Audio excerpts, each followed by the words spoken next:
Hello everyone, welcome to HM Chemistry channel.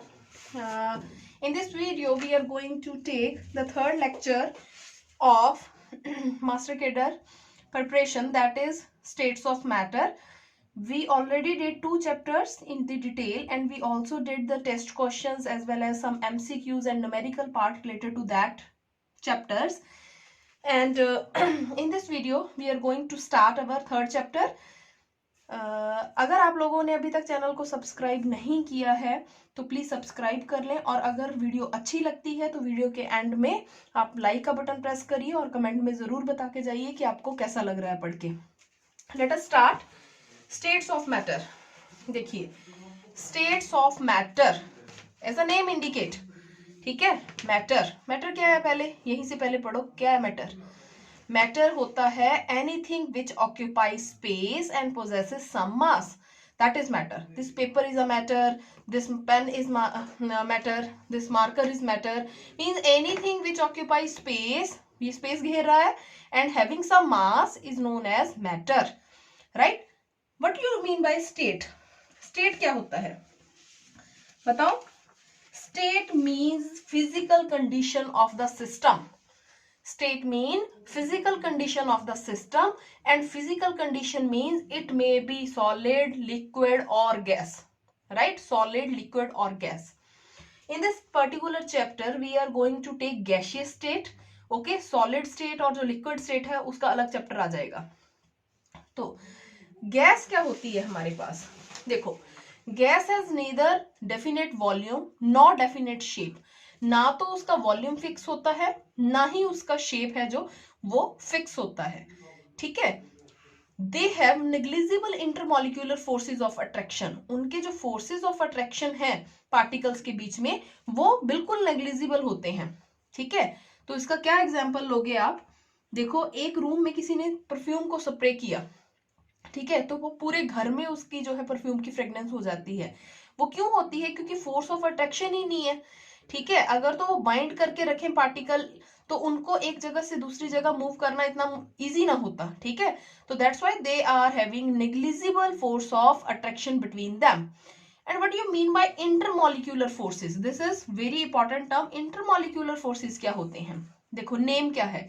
Inter, inter means between, molecule, molecules के बीच में, forces जो उनके बीच में पावर है जो उसको जोड़े हुए है, दैट इज इंटरमॉलिक्यूलर फोर्सेस, ठीक है। It is force of attraction which held the constituent particles together, and it is also present in solid, also present in liquid, it is also present in gas, because we are talking about states of matter. State means solid, liquid, gas, तीनों में होंगी ये, ठीक है। तो जो trend होगा हमारे पास इंटरमॉलिक्यूलर फोर्सेस का वो सबसे ज्यादा होगा सॉलिड में, देन लिक्विड में, देन गैस में। Why this happens? Because solid की एक पर्टिकुलर शेप है, ठीक है। बर्फ देख लो आप, आइस देख लो, वो प्रॉपर जिस कंटेनर में आप डालोगे उसी की ही उसकी शेप होती है। Why it is like this? Because जो इंटरमॉलिक्यूलर फोर्सेस हैं वो इतनी स्ट्रांग है कि सारे पार्टिकल्स को इकट्ठा बाइंड कर लेती हैं। लिक्विड जो है उसमें इंटरमीडिएट फोर्सेस होते हैं as compare to these two, और गैसेस में तो बिल्कुल ही नेग्लिजिबल आएगा ये काम, ठीक है। तो दिस इज अ ट्रेंड। अब एक टर्म है which is very important related to this, that is thermal energy. Thermal means obviously name से क्या पता चल रहा है? टेम्परेचर, ठीक है। The energy possessed by the constant particle from the surrounding is known as thermal energy, ठीक है। ऐसी एनर्जी जो सराउंडिंग से कोई पार्टिकल अपने अंदर लेता है उसको क्या बोलते हैं? Thermal energy. और जो गैसेस है उसके पार्टिकल बड़ी जल्दी एक जगह से दूसरी जगह चले जाते हैं because they have high kinetic energy, ठीक है। तो वो सराउंडिंग से एनर्जी लेते हैं और एक जगह से दूसरी जगह तक पहुंच जाते हैं। तो thermal energy is highest in the case of gas, then liquid, then solid, right. This trend is opposite to one another. Now coming to the second slide. अब इंटरमॉलिक्यूलर फोर्सेस हैं वो कितने टाइप की होती हैं, ठीक है। इंटरमॉलिक्यूलर फोर्सेस हैं जो वो कितने टाइप की हैं? तो we are having two type of interaction, we are having polar interaction as well as non polar interactions, ठीक है। तो पोलर हो गया और नॉन पोलर हो गया। एक मिनट मेरे को एक लिख लेने दो, आयन इंड्यूस्ड डाइपोल इंटरेक्शन। तो in the polar interactions charges are involved, एक ना एक स्पीसीज पे चार्ज होगा, ठीक है, वो दूसरी के ऊपर इंड्यूस करेगी या दूसरे के साथ इंटरेक्ट करेगी, वो तो हो गया पोलर। इसमें चार्जेस इन्वॉल्व भी नहीं होते, ठीक है, कैसे वो मैं आपको बाद में बताती हूँ। पोलर के अंदर हमारे पास आएगा dipole dipole interaction, dipole induced interaction, ion dipole interaction and ion induced dipole interaction, and in this we are talking about dispersion or London forces, and second part is hydrogen bonding. तो first is dipole dipole interaction. जो dipole dipole interaction है, ये समझने से पहले आप एक चीज को अच्छे से क्लियर करिए कि जो हमारे पास, जस्ट वेट, जो हमारे पास मान लो कि कोई टू स्पीसीज है, ठीक है, क्या है, टू स्पीसीज, तो वो दोनों स्पीसीज क्या कर रही हैं हमारे पास, सी we are having A and B. Suppose two electrons are like this. एक बॉन्ड में कितने इलेक्ट्रॉन, 2 इलेक्ट्रॉन, ठीक है, मैं 3 जगह इसको लिख रही हूं। मान लो जैसे आपने रस्सा कस्सी का वो देखा होगा मैच, ठीक है, एक टीम यहां पे रहती है, एक टीम इधर को रहती है, जिसमें ज्यादा पावर होगी वो इधर ले जाता है इसको और ये विन कर जाता है, ये हार जाते हैं, ऐसा ही होता है, ठीक है। सेम आप मान लो कि ये दोनों टीम्स हैं जो रस्सा खींच रही हैं, ठीक है, जिसमें 2 इलेक्ट्रॉन हैं। अब अगर ये ज्यादा स्ट्रॉन्ग है, इसकी पावर खींचने की ज्यादा है, तो ये दोनों इलेक्ट्रॉन को अपने आप पास ले लेगा। जो क्लाउड हमारे पास इक्वली डिस्ट्रीब्यूटेड था, ठीक है, वो क्या करेगा, बी वाला अपनी तरफ ज्यादा खींच लेगा, ज्यादा खींच लेगा तो उस पे आ गया नेगेटिव चार्ज और इस पे आ गया पार्शियल पॉजिटिव चार्ज। तो एक शायद आपके माइंड में आपने कभी सोचा नहीं होगा, why there is not negative and positive charge, partial क्यों लगाते हो आप। देखो एक बॉन्ड में होते हैं 2 इलेक्ट्रॉन्स, ठीक है, ये बॉन्ड है, अगर तो ये पूरा का पूरा ही ये लेके चला जाए, मतलब दोनों इलेक्ट्रॉन इसने अपने पास ले लिए और ए रह गया खाली, गेन किया तो नेगेटिव चार्ज, इसके ऊपर कुछ भी नहीं बचा तो पॉजिटिव चार्ज। अब इस कंडीशन में क्या होता है, ये दोनों इलेक्ट्रॉन जो बीच में थे, ऐसा नहीं कि वो एक खींच के ले जाता है, होता क्या है, जो ये इसका क्लाउड है इलेक्ट्रॉन्स का, ठीक है, वो इसकी तरफ थोड़ा खिंच जाएगा, ठीक है, मींस ये डिस्टॉर्ट हो जाएगा इलेक्ट्रॉन क्लाउड, क्या होगा, इलेक्ट्रॉन क्लाउड की जो डिस्ट्रीब्यूशन सेंटर में थी वो खिंच के एक की तरफ ज्यादा चली जाएगी, दैट्स वाई हम बोलेंगे कि कुछ गेन इसने किया है, तो that's why partial charge is there, partial negative, complete breakage of bond is not there, complete intake of electron is not there, just distortion of electron cloud is there, ठीक है। सेकेंड थिंग ये depend करेगा कि इसके ऊपर खींचने की power है भी या नहीं है। मान लो ये 2 हैं, अगर ये दोनों रस्सा कस्सी वाला जैसे मैच है, ये दोनों इंटरेस्टेड ही नहीं है खेलने में, तो ये पार्शियल पॉजिटिव नेगेटिव चार्ज बनेंगे ही नहीं बनेंगे ना। क्यों नहीं बनेंगे, क्योंकि ये इंटरेस्टेड नहीं है ऐसा करने में। मींस अगर इलेक्ट्रोनेगेटिविटी सेम है दोनों एटम्स की तो कोई चार्ज अपीयर नहीं होगा, it is non polar, right. तो it depends upon these factors. चलो जी, डाइपोल डाइपोल इंटरेक्शंस क्या होती हैं, डाइपोल डाइपोल इंटरेक्शंस होती हैं जिसमें हमारे पास पोलर मॉलिक्यूल्स इन्वॉल्व हों।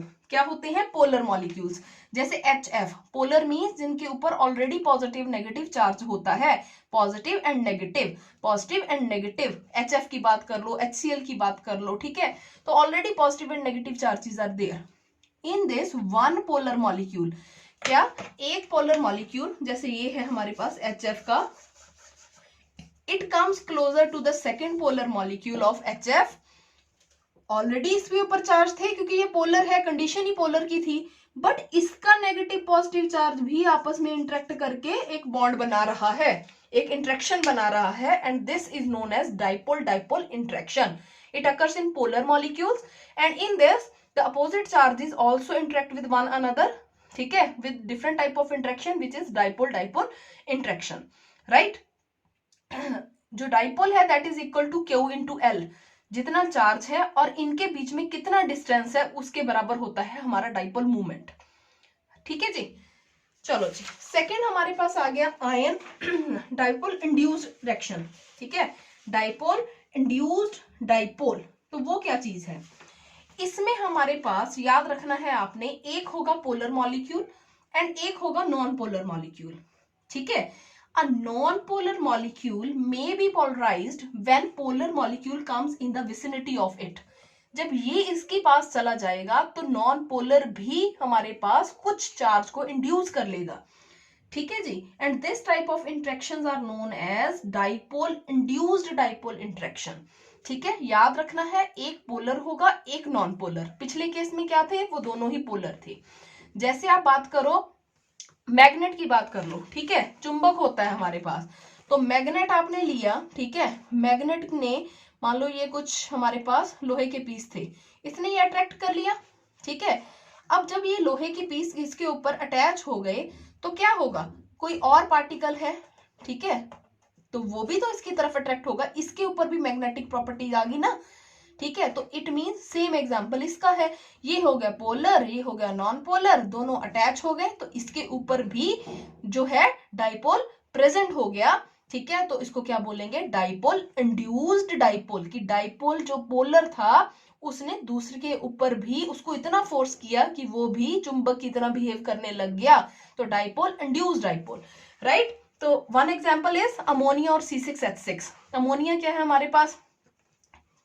पोलर, और ये है नॉन पोलर, ठीक है, तो ये हो गया डाइपोल इंड्यूस्ड।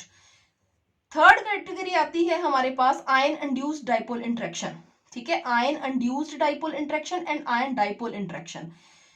इनमें देखो क्या फर्क है, देखो आयन डाइपोल इंटरेक्शन, आयन इसमें होगा, डाइपोल मतलब है तो पोलर होगा मॉलिक्यूल, ठीक है, डाइपोल का मतलब पोलर, एक आयन है एक पोलर मॉलिक्यूल है, दोनों मिलते हैं और क्या करते हैं? इंटरेक्शन बनाते हैं, जिसको बोलते हैं आयन डाइपोल इंटरेक्शंस, ठीक है जी। एग्जाम्पल क्या है इसका? मान लो NaCl है, NaCl को किसमें डाला आपने? पानी में डाल दिया, it is changing into Na positive and Cl negative ions, right, we are getting cation and anion. Now when you pour NaCl into the water means ये आयन थे, आपने पोलर मॉलिक्यूल में डाल दिया, तो वो जो इंटरेक्शंस आपस में बनेंगी तो उसको क्या बोलोगे? Ion dipole interaction. See the slide, Na positive, water molecule is going to surround cation, cation को सराउंड कर लिया तो it is forming the interaction with O negative, ठीक है, यहां पे इंटरेक्शंस बन रही हैं, तो this is ion dipole interaction. Same way the anion is also surrounded with the water molecule but with the opposite charge, hydrogen अंदर आ गई, और ये इंटरेक्शन जो होंगी they are known as ion dipole interaction। dipole means polar, water already polar था, तो this is ion dipole interactions and this process is also known as solvation process। why?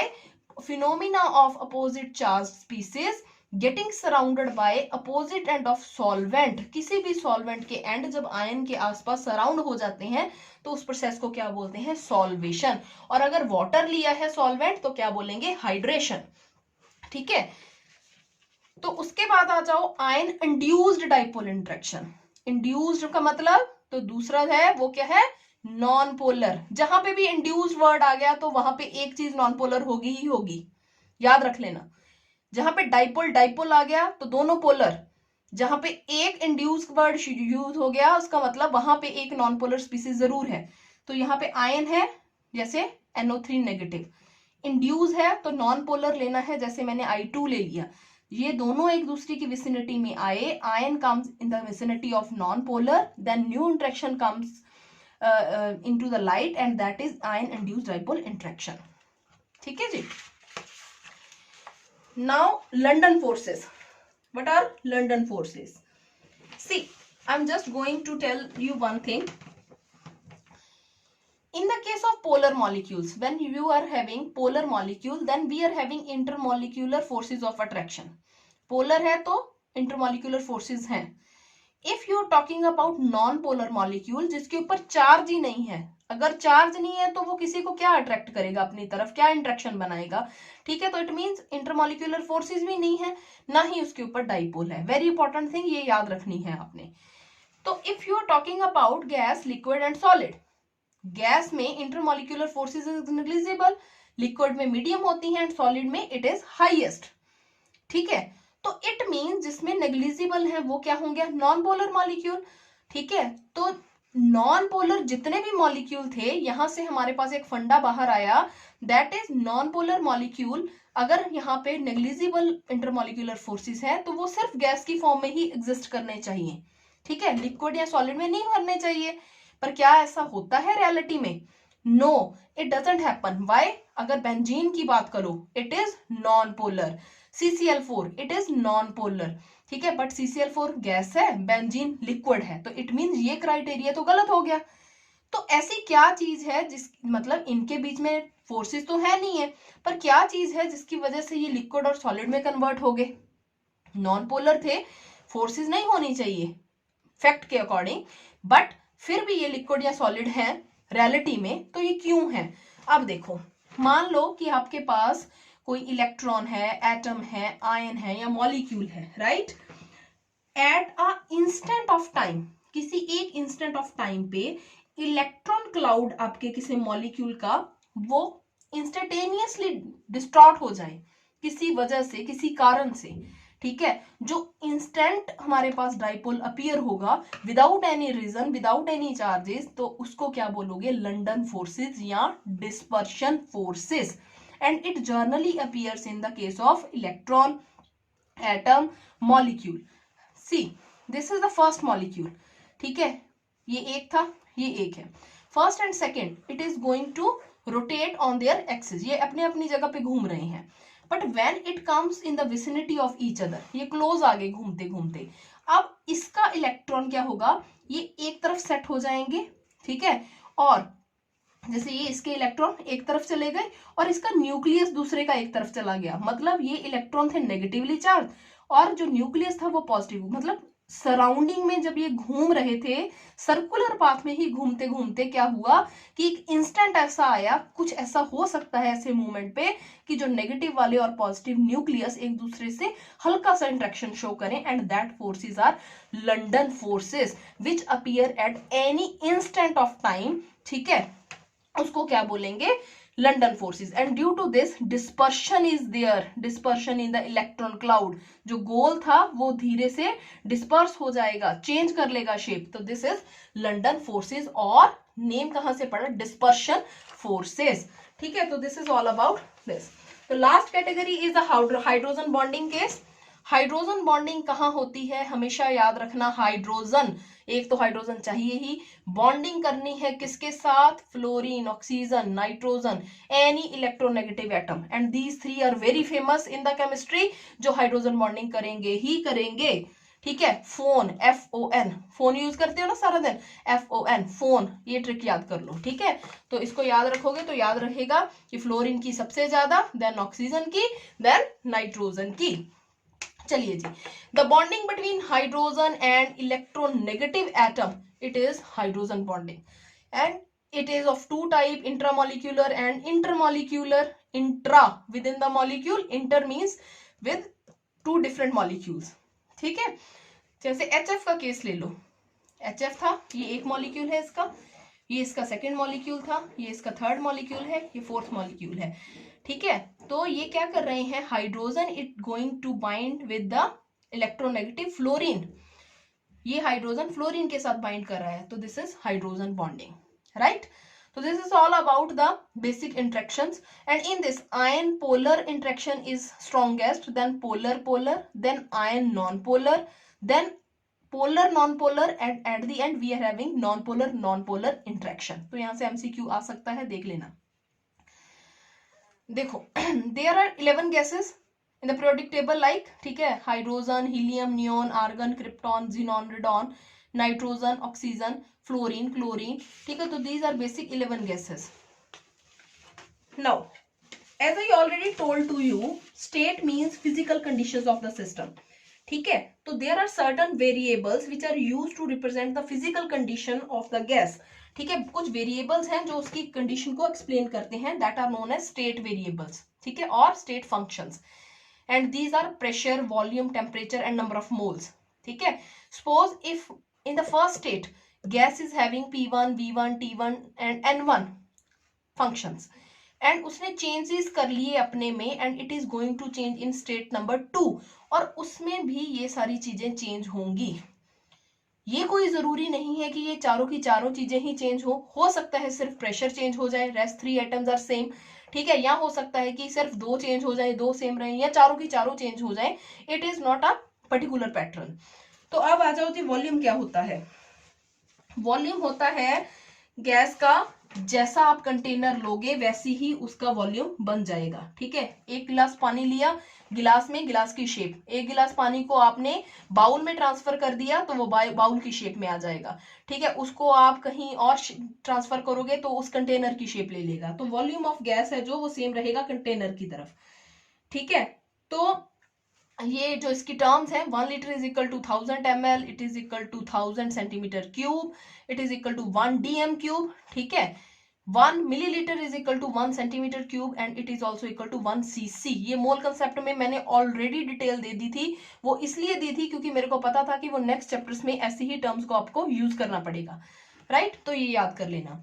Pressure क्या होता है? Pressure is force exerted by the gaseous molecule on the wall of container. P is equal to F by A, F by A. Force को newton में लेते हैं हम, area है जो मीटर स्क्वायर हो गया, तो न्यूटन पर मीटर स्क्वायर, और it is also measured in the pascal, ठीक है। 1 बार में भी हो सकता है, 1 एटमोस्फियर में भी हो सकता है, टॉर में भी हो सकता है। 1 bar is equal to 10⁵ pascal, 1 atmosphere is equal to 1.01 10⁵ pascal, या फिर ये बराबर हो सकता है 760 mm ऑफ Hg और 760 टॉर, राइट। तो these are the units. Next आ जाओ टेम्परेचर पे। टेम्परेचर होता है किसी भी चीज की हॉटनेस या कोल्डनेस के बारे में बताने के लिए। तो टेम्परेचर है जो केल्विन में, that is equal to temperature of Celsius into 273.15। Kelvin के लिए सेल्सियस के टेम्परेचर में 273.15 ऐड कर दो। फॉरेनहाइट स्केल है तो उसका जो होता है 9/5 सेल्सियस स्केल प्लस 32, तो ये फॉरेनहाइट में चेंज हो जाएगा, ठीक है जी। तो दीज आर यूनिट। ये बहुत इंपॉर्टेंट है, देखने में छोटा सा लग रहा है पर यहाँ एमसीक्यू आता है, बहुत सारे कॉम्पिटिटिव एग्जाम्स में मैंने देखे हैं। तो आगे आ जाएगा mass. Mass is basically number of moles, ठीक है। तो नंबर ऑफ मोल्स किसके बराबर था, ठीक है। अब यहां से नहीं देखना, आपके माइंड में पहले चलना चाहिए, it is given mass upon molar mass, ये कर रखा है आपने, ठीक है। तो these are the basic things which is related to the gas, ठीक है, ये हमने पढ़ लिया। उसके बाद हमारे पास आता है लॉज, ठीक है। तो वेरियस लॉज जो है हमारे पास, जो हमने पढ़ने हैं, that are Boyle law, Charles law, Gay Lussac law, Avogadro's law, Dalton law, Graham law, Graham diffusion law, ठीक है। तो we are starting with Boyle's law. Boyle's law क्या होता है?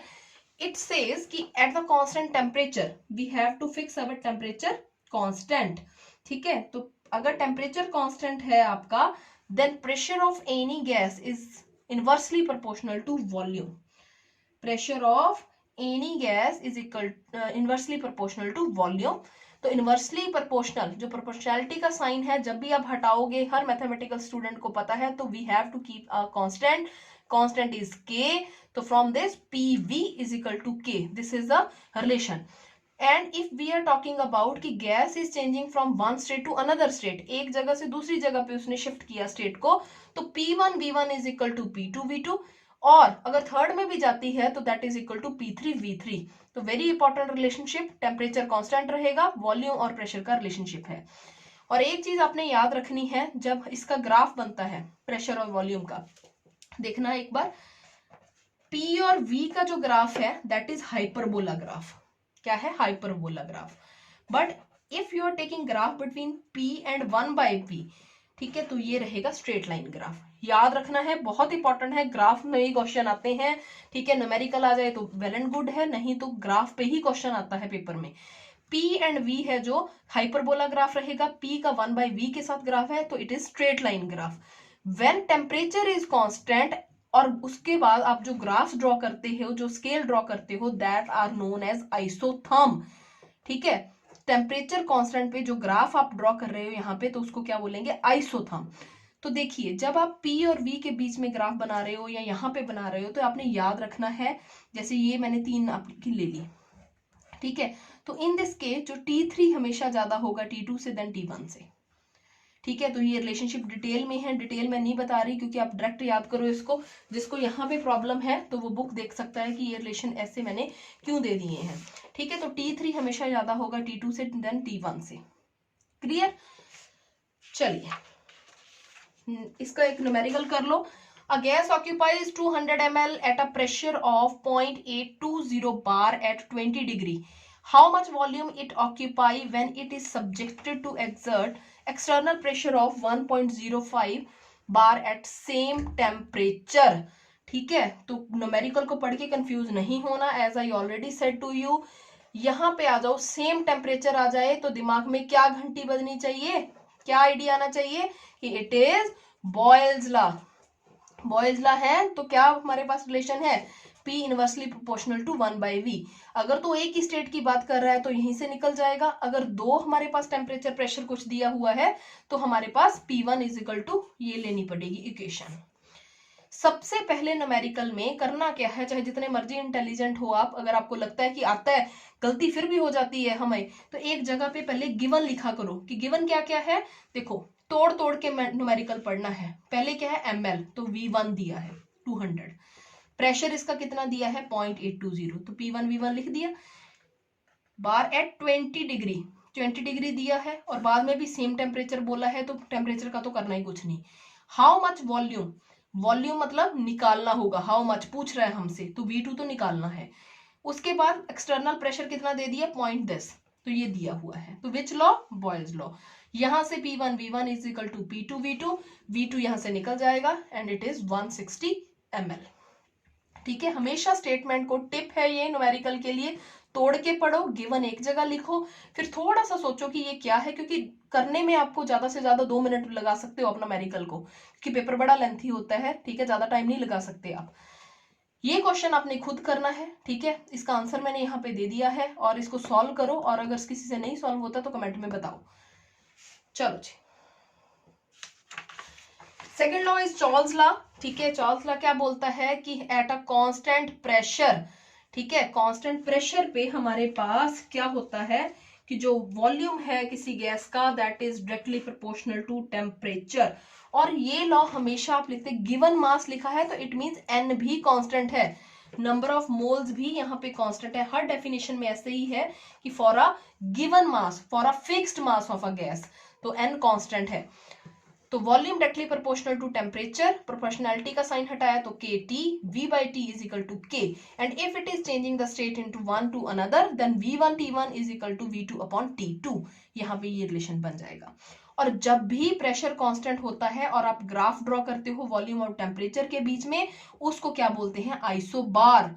क्या बोलते हैं, आइसोबार। बार बेसिकली प्रेशर के लिए। यहाँ वॉल्यूम और टेम्परेचर के बीच में जो आप ग्राफ ड्रॉ करोगे वो होगा स्ट्रेट लाइन। क्या होगा, वॉल्यूम और टेम्परेचर के बीच में स्ट्रेट लाइन ग्राफ। ठीक है, और ये डिफरेंट डिफरेंट जैसे कंडीशंस दी हैं P1 P2 P3, यहाँ ध्यान रखना है P3 ज्यादा है P2 से देन P1। पिछले में क्या था, T3 ज्यादा था T2 से T1, तो कोई ज्यादा चेंज नहीं, 3:1 है, यहाँ पे भी 3:1 है।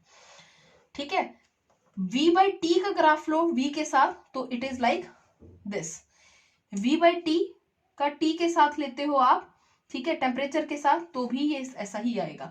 तो ये एडवांस है, अगर इसको नहीं भी याद करते तो just focus on this and this, this is very important. तो चार्ल्स लॉ आ गया। चार्ल्स लॉ के केस में अगर आप log V का log T के साथ ग्राफ लेते हो, दिस इज इंपॉर्टेंट। ठीक है, एक तो आपने V और T का याद रखना है और log V और log T का भी याद रखो। ऐसा करने से हमारे पास ग्राफ तो ऐसे ही आता है स्ट्रेट लाइन, बट ये पीछे एक्सटेंड करने पे जो वैल्यू यहाँ पे आएगी तो वो -273 डिग्री सेंटीग्रेड होती है, जिसको 0 केल्विन भी बोलते हैं, और it is also known as absolute zero. तो ये ऐसा ग्राफ बनता है। ठीक है, चलो गेल-ल्यूजक लॉ। गेल-ल्यूजक लॉ क्या बोलता है, ये पीछे भी पढ़ा है आपने। ठीक है, eight a constant volume, volume constant for a fixed mass of a gas, fixed mass means number of mole constant, तो n और v दोनों कांस्टेंट, उस टाइम प्रेशर है जो किसी भी गैस का वो डायरेक्टली प्रोपोर्शनल होगा इसके टेम्परेचर के। और जब हमारे पास वॉल्यूम कांस्टेंट आ जाता है और आप ग्राफ ड्रॉ करोगे तो उस ग्राफ को क्या बोलोगे, आइसोकोरिक प्रोसेस, आइसोकोर। ठीक है, आइसोकोर है ये जो आप ड्रॉ कर रहे हो। तो यहां से हमारे पास आ गया P is equal to directly proportional to T, P equal to KT, P by T is equal to K, and when it changes state from 1 to 2, then P1 upon T1 is equal to P2 upon T2. और यहाँ पे जो graph है pressure और temperature का वो भी straight line है, और यहाँ पे जो वॉल्यूम का याद रखना है आपने V3 is greater than V2 then V1। और अगर ध्यान से देखा होगा आपने हर जगह 3 to 1 का चेंज आ रहा है, चाहे वो टेम्परेचर था, चाहे वो प्रेशर था, चाहे वो वॉल्यूम था। ठीक है, चलो जी। Now Avogadro's law. Avogadro law क्या है कि at a constant pressure and temperature, pressure और टेम्परेचर दोनों कांस्टेंट ले लिए जी, तो वॉल्यूम किसी भी गैस का किसके प्रोपोर्शनल होगा, ये आपने पिछले मोल कंसेप्ट में भी पढ़ा है, ये याद रहना चाहिए आपको कि volume is directly proportional to n, V is equal to K n, V by n is equal to K. ठीक है, तो कांस्टेंट वॉल्यूम और प्रेशर पे, ठीक है, जो equal number of volume of gases with contain equal number of moles, ऐसा पढ़ा था हमने। मोल कंसेप्ट में मैंने ये डेफिनेशन बताई थी कि जो इक्वल नंबर ऑफ जो है हमारे पास गैसेस हैं जो, ठीक है, अगर वॉल्यूम आप इक्वल लेते हो गैसेस का तो उनके नंबर ऑफ मोल भी सेम होंगे at constant volume and pressure. ठीक है, तो ये दो डेफिनेशंस हैं इसकी, तो कंफ्यूज नहीं होना आपने। चलिए जी, तो overall we are going to summarise the things. Boyle law क्या है, pressure inversely proportional to 1 by V। Charles law, V directly proportional to T। Gay-Lussac law, pressure directly proportional to temperature। And when you are going to combine these things, तो हमारे पास एक नया expression आता है P directly proportional to NT by V, and ये आ गया PV is equal to nRT, and this is very important relationship and known as ideal gas equation। ideal gas equation। अब यहाँ पे आ जाओ, PV is equal to nRT था, ठीक है, तो मैं यहाँ पे N by V करके P upon RT इसी को अरेंज करके मैंने ये लिया है। यहाँ पे N क्या है, number of mole, number of mole होते हैं given mass upon molecular mass, fill कर दो।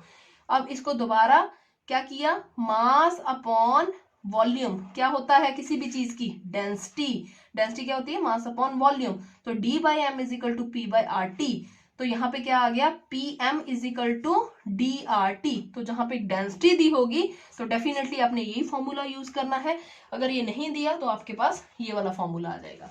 ठीक है, तो समझ आ गया होगा आई थिंक आपको ये सारा डिटेल में।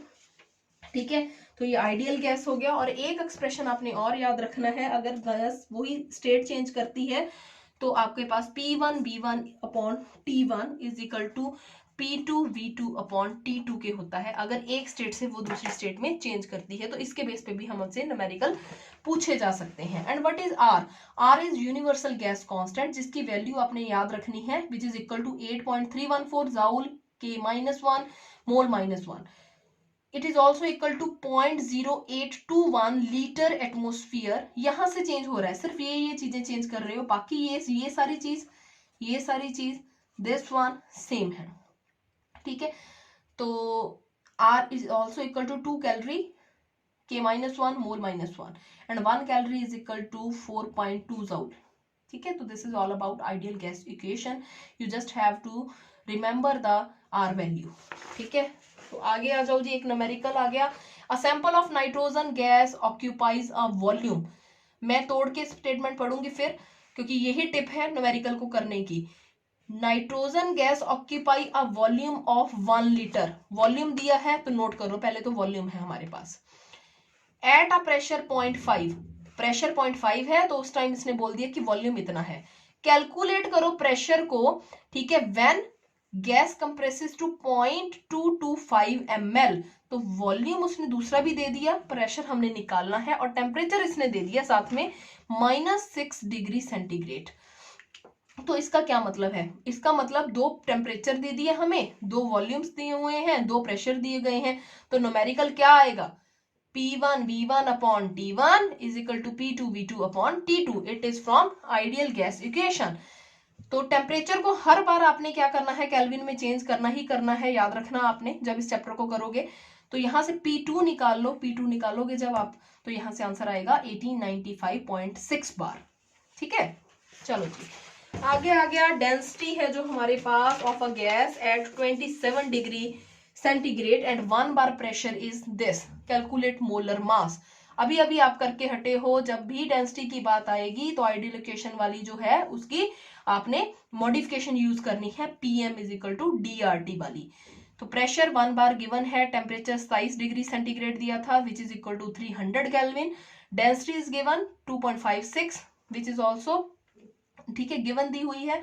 तो this is expression, we have to find out molar mass, M निकालना है, put out the values of these things, यहाँ पे डाल दो, ठीक है। और आर है जो हमारे पास, it is 0.083 bar D M cube mol -1 K -1, तो इट इज इक्वल टू 63.74, ठीक है। तो मोलर मास हमारे पास क्या आ गया, ये वाला, ठीक है।